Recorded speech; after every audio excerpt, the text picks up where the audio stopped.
Atenção, porque vai começar a aula de Educação Física.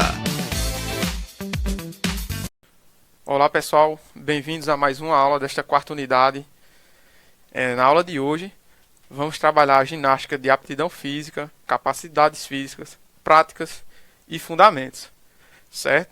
Aula do 6º ao 9º ano IEJAS, e estará a cargo desta aula eu, o professor Sueverton, e esta será a nossa aula número 15, aula global.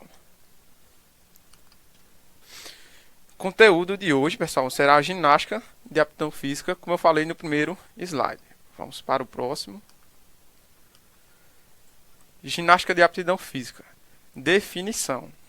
Segundo especialista, a aptidão física é a capacidade que uma pessoa possui de praticar atividades físicas em segurança, evitando o risco de sofrer problemas de saúde ou lesões. Ainda de acordo com a Organização Mundial da Saúde, a OMS, a aptidão física é a capacidade de realização de uma atividade física ou muscular de maneira satisfatória, ou seja, ela pode ser realizada para o bem-estar, como também para treinar e aperfeiçoar a nossa composição corpórea. Como vocês podem ver na figura 1, temos algum exemplo, certo? Onde o pessoal está praticando meio ali com uma forma de lazer, de se divertir e ao mesmo tempo a saúde. Tipos de aptidão física.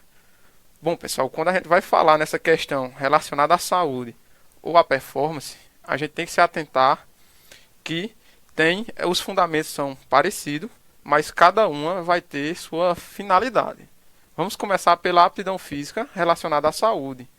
Ou seja, os componentes dela, as valências físicas, são a força muscular, a resistência muscular, a cardiorrespiratória, articular e a composição corporal.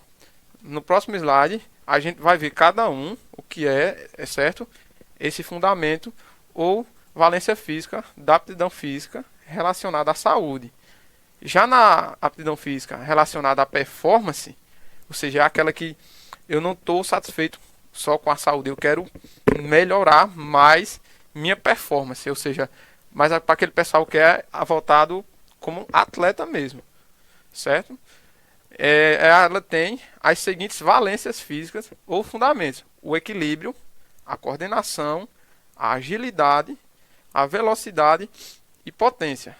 Quem fez essa relação, além de outros estudiosos, mas Gallauer, certo? Ele traz essa separação bem definida de cada uma. Na figura 2 nós temos esse exemplo do que é essa aptidão relacionada à saúde, onde as pessoas praticam por lazer, pelo bem-estar, certo? E na figura 2 nós temos um atleta que ele está ali para melhorar a sua performance nas competições. Vamos lá começar pela aptidão física relacionada à saúde, pessoal. Prestem atenção, certo? Para que vocês não confundam elas e espero que fique claro. Além de eu estar explicando, eu vou trazendo alguns exemplos que vocês podem relacionar assim algo com o dia a dia, que fique mais fácil o entendimento. Vamos começar pela composição corporal, que refere-se às quantidades relativas dos diferentes compostos do organismo, ou seja, é a distribuição de músculo, gordura, ossos, água, proteínas e outras partes, tecidos e estrutura, ou seja, o nosso corpo em si. A composição corporal é esse o fundamento relacionado à saúde, ou seja, para a gente melhorar essa composição corporal, a gente busca essa aptidão relacionada à saúde. A força muscular. Esse fundamento, pessoal, representa a força interna produzida por um grupo muscular para alcançar ou superar uma resistência. Além disso, é referida estaticamente, sem movimento articular, e também dinamicamente, com movimentos que geram alteração no comprimento muscular, ou seja, contração e relaxamento. Ou seja, quando eu quero mover algum objeto, certo? Então eu vou precisar da minha força muscular para que eu possa empurrar esse objeto. Às vezes, quando você percebe, uma pessoa ela não consegue levantar aquele peso. Mas se ela for praticando ao dia a dia, vai chegar uma hora que ela vai ter adquirido mais força muscular e ela vai conseguir levantar aquele objeto. Certo, pessoal? Já a resistência muscular, ela tem essa similaridade, relação resistência e força, mas a resistência ela é diferente. Também referida como resistência muscular localizada, trata-se da habilidade de um grupo muscular de realizar ações repetidas em um período suficiente para causar fadiga ou manter determinado resultado. Ou seja, ela diferente da força que eu vou prestar para empurrar o objeto, a resistência seria ver por quanto tempo eu vou segurar aquele objeto, certo? Então essa é a diferença. Resistência cardiorrespiratória, ou seja, compreende a habilidade do coração, dos pulmões e do sistema vascular de sustentarem o fornecimento de oxigênio e nutrientes ao corpo durante a prática de atividades físicas. Ou seja, é a minha capacidade de respirar, oxigenar o meu corpo. Ou seja, quando você, por exemplo, uma pessoa está começando a fazer alguma atividade física, caminhada, por exemplo, ela vai caminhar por um tempo e vai ter um período de descanso. Com o decorrer do tempo, essa pessoa ela já vai começar a conseguir caminhar sem fazer essas pausas. Ou seja, houve uma melhora na resistência cardiorrespiratória dela. E a resistência articular é a máxima amplitude articular, o que representa também um maior comprimento muscular, pois essas estruturas de tecidos moles também contribuem para a resistência articular, ou seja, para que minha articulação tenha uma melhor qualidade, meus músculos também têm que acompanhar esse desenvolvimento, certo? Agora a gente vai entrar na aptidão física relacionada à performance. Agora eu vou trazer para vocês exemplos diferentes do dia a dia, exemplos com atletas, certo? Para que vocês possam fazer essa diferenciação mais fácil. Vamos começar pela flexibilidade, que é a habilidade das articulações movimentarem-se livremente em várias direções. Para manter ou melhorar a flexibilidade, é necessário que se faça alongamentos, o que é um ato de estender a fibra muscular através de exercícios feitos lentamente, no mínimo 10 segundos de duração, com várias respirações. Ou seja, minha flexibilidade, quando eu quero melhorar a performance, é necessário. Porque quando eu sou um atleta, por exemplo, eu preciso ter uma flexibilidade maior, certo? Para que eu possa ter um alcance maior. Ou seja, meu movimento ele vai ser maior, certo? E agora a gente entra no equilíbrio, que é uma valência física que está relacionada à coordenação e controle, capacidades que auxiliam a manter o balanço do corpo, certo, sobre a superfície a qual está apoiado. Por exemplo, um atleta profissional, a gente tem um equilíbrio para a gente caminhar, certo, normalmente. Mas um atleta profissional, quando ele quer melhorar essa performance, ele tem que melhorar o equilíbrio dele. Já imaginou um atleta de futebol, por exemplo? Ele vai subir para cabecear uma bola. Então ele tem que ter toda essa questão do impulso, certo? Ter o equilíbrio de conseguir cabecear a bola e voltar novamente ao chão, certo?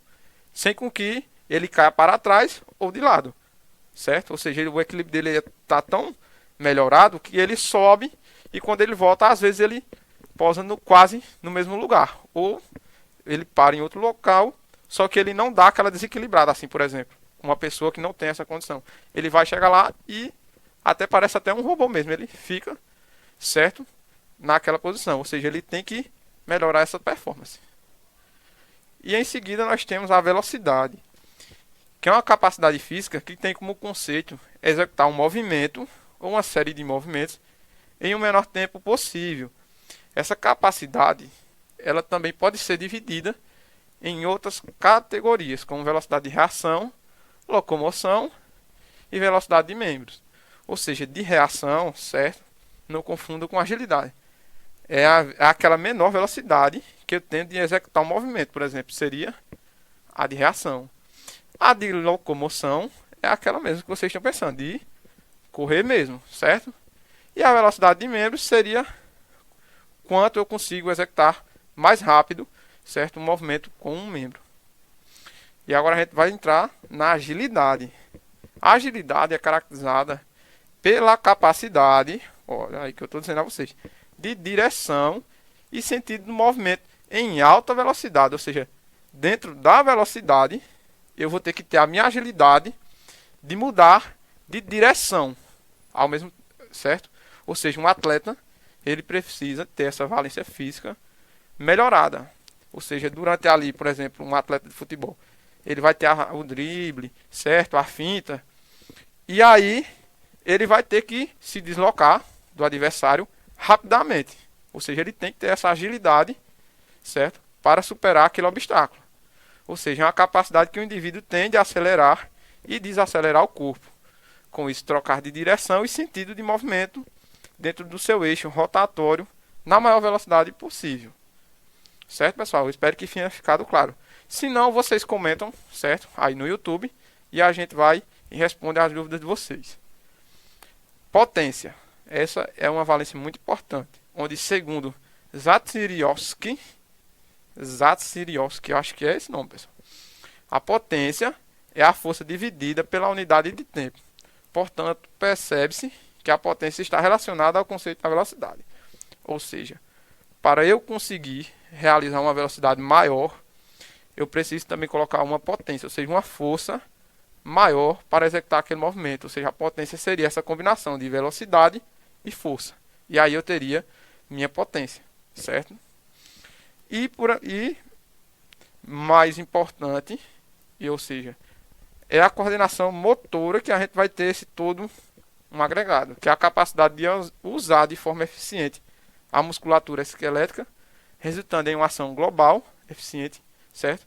Equilibrada, segura e econômica. Ou seja, se eu tiver todo o aprimoramento das outras valências físicas, eu vou ter minha coordenação motora muito melhor. Ou seja, isso para um atleta é muito importante. Porque aí ele vai saber diferenciar aquela coordenação global, ou seja, que exige todo um conjunto de movimentos, como também eu vou melhorar minha coordenação motora fina, que é aquela que eu preciso para executar um movimento específico. No dia a dia, por exemplo, escrever, você precisa ter sua coordenação motora fina, certo? Porque são movimentos delicados para que você possa conseguir escrever. Entenderam? E no caso de um atleta, ele vai melhorar essa coordenação motora dele de algum membro, certo? Que vai melhorar, por exemplo, a potência dele de um chute, sem ele perder o equilíbrio, certo? E isso são um exemplo entre profissional e amador. Agora, pessoal, a gente vai entrar, certo? Nas práticas, a gente já viu o que se trata a aptidão física, conceito, definição, o que é a aptidão física voltada à saúde, o que é voltada à performance, certo? Aí agora a gente vai para as práticas, além dos fundamentos que a gente também acabou de ver, que cada uma possui seus fundamentos. Vamos lá, eu trouxe algumas práticas para vocês que podem ajudar vocês a melhorar essa aptidão física de vocês. Porém, pessoal, é sempre importante lembrar vocês que não façam exercícios de forma que não tenham algum acompanhamento de um profissional, porque isso pode causar lesões, certo? Vamos lá, o primeiro exercício se chama exercícios progressivos. O que são esses exercícios progressivos? Eu trouxe um exemplo. Por exemplo, se você quer começar a correr, o que é que você deve fazer? Inicie os seus treinos com caminhadas leves e vá aumentando o ritmo conforme seu corpo se acostuma. Por exemplo, eu quero caminhar durante 20 minutos. O que é que eu vou fazer? Eu não consigo correr mais que 5, por exemplo, sem parar. Então você vai até onde você consegue, os 5, por exemplo, 5 correndo, e você faz 5 caminhando mesmo, tranquilo, vai recuperando, certo? A sua valência física cardiorrespiratória. E aí, após alguns meses, certo? Você vai fazendo certinho esse exercício progressivo, você vai perceber que você vai conseguir sim, pelo menos diminuir o tempo em que você vai estar apenas caminhando. Ou seja, se você antes corria 5 e caminhava 5, agora você vai perceber que você vai conseguir correr 10 e ficar 2 ou 3 caminhando, certo? E são os exercícios progressivos. Em seguida, nós temos os exercícios chamados de circuitos. Ou seja, os circuitos de exercícios são excelentes para obter melhores resultados. O recomendado também é intercalar treinos que reforçam a musculatura, como ligamentos, tendões, articulações e etc., com os que estimulam a nossa capacidade cardíaca e respiratória. Ou seja, o circuito ele vai agregar não só cardiorrespiratória, mas também como a questão corpórea. Esses circuitos devem ter, pessoal, cerca de 30 minutos. Aí você pode dizer, mas é tão curtinho, pouco. Isso não significa que ele não vai ser eficiente. Ele vai ser eficiente sim, porque ele também vai exigir que você coloque uma intensidade, certo? Durante um treino. E também vai ter um período mínimo de descanso, certo? Esses são os exercícios em circuitos, ou seja, são um conjunto de exercícios. Por exemplo, eu posso fazer agachamento em uma parte e na outra eu já vou fazer, por exemplo, polichinelo. Já vou trabalhar outros grupos musculares e isso é o circuito. Ou seja, você vai montando um circuito, certo? O ideal, como eu já falei para vocês, é com a orientação de um profissional para que vocês não se lesionem, certo? E nós temos agora em específico as corridas, que é bastante usada pelo pessoal, certo? Que é uma atividade aeróbica, que ela vai ajudar justamente você a melhorar essa sua capacidade cardiorrespiratória, certo? Além de trabalhar a musculatura de praticamente todo o corpo. O exercício ativa o sistema cardiovascular e respiratório, aumentando assim o seu desempenho como um todo. Ou seja, quando eu estou ali caminhando, eu não vou só melhorar meu cardiorrespiratório, eu também estou movimentando todo o meu corpo. E você vai perceber que ao longo do tempo, sua musculatura ela vai começar a dar uma modificadazinha, mostrando que está avançando, certo? E como vocês podem ver, assim como os exercícios progressivos, a caminhada também vocês têm que começar um pouco as corridas, certo? 200 metros, correndo, 100 metros, com o ritmo diminuindo, certo? Ou seja, eu não posso... Aí eu voltei hoje a fazer atividade física. Aí eu vou fazer 5 quilômetros. Não é assim, certo, pessoal? É por isso que às vezes acontecem alguns casos em que o pessoal não procura uma orientação e a gente vê que não são casos que não tem um final tão feliz. Mas é justamente o que eu estou dizendo a vocês. Se eu voltei, eu tenho que voltar aos poucos. Não é eu querer chegar e ser um atleta de maratona. Treino em pisos inclinados. Ou seja, por que treinar em uma superfície inclinada, como escada e rampas? Vou explicar a vocês. Para aumentar o condicionamento, é essencial separar alguns dias da semana para realizar treinos em pisos inclinados. Afinal, esse tipo de terreno demanda muito mais do nosso organismo, já que precisamos fazer o dobro de esforço em relação aos pisos horizontais. Ou seja, quando eu estou no piso plano, certo? Eu vou ter as mesmas forças atuando. Porém, quando eu estou num piso inclinado, além das forças, eu vou ter também, certo? Que utilizar uma força dobrada, certo? Do meu corpo. Ou seja, vai exigir mais do meu corpo, porque eu estou sobre uma superfície inclinada. Bom, pessoal, e para finalizar, certo? A aula de hoje, a gente viu práticas, fundamentos, definições. Claro que a gente teria que ter o quê? A prática, né? Vamos fazer isso em casa, certo? Eu trouxe para vocês aqui alguns exemplos. E eu trouxe também opções de como vocês podem fazer esses exercícios. Vamos praticar. Ou seja, é um mini circuito em casa, certo? Que não é para deixar ninguém de fora. Ou seja, se eu não sei fazer minha corrida estacionária com a coordenação, certo? De estar trabalhando assim como vocês podem ver, a gente vai fazer ela com skip out. Ou seja, eu posiciono minhas mãos, certo? Na altura da cintura e elevo o meu quadril, ou me elevo a minha coxa, certo? Ou o joelho, certo? Se eu não consigo fazer o polichinelo, certo? Eu não consigo fazer o polichinelo. Então o que é que você vai fazer? Você pode elevar só os braços. Não fique com vergonha, certo? A gente vai fazer, certo? E você vai fazer da melhor forma que você achar.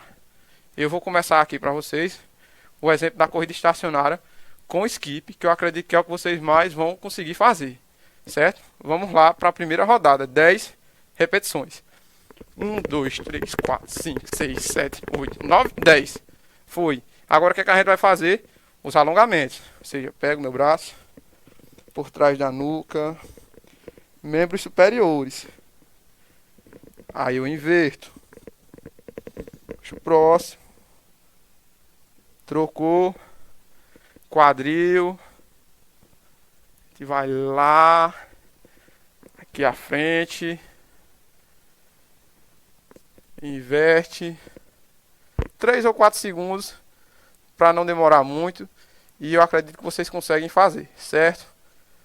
Punhos também você pode trabalhar. Fiz os alongamentos, voltou mais 10 repetições. 1, 2, 3, 4, 5, 6, 7, 8, 9, 10. Foi. Agora, membros inferiores. Você pega seu pé, pode ser o direito ou o esquerdo. Aqui não tem isso, certo?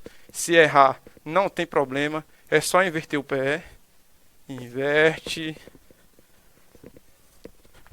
Vocês vão perceber que o meu esquerdo não é tão flexível como o direito, tá, pessoal? Mas é normal. E aí, voltou, segura atrás, ó. Mantém o equilíbrio.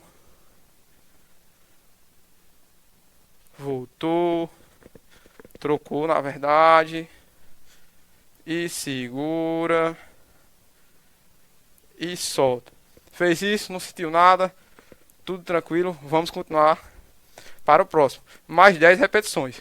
1, 2, 3, 4, 5, 6, 7, 8, 9, 10. E agora um alongamento geral. Ou seja, você pode alongar tanto embaixo, como também em cima, certo? Acompanhando. Bom, pessoal, é isso. Espero que vocês tenham gostado. Essa é uma prática simples. Lembrem, ninguém é perfeito. Errar faz parte. O importante é tentar e vocês mandarem para os professores de vocês. Então é isso, comentem na aula, participem bastante e até a nossa próxima aula. Um abraço a todos e até o nosso próximo encontro.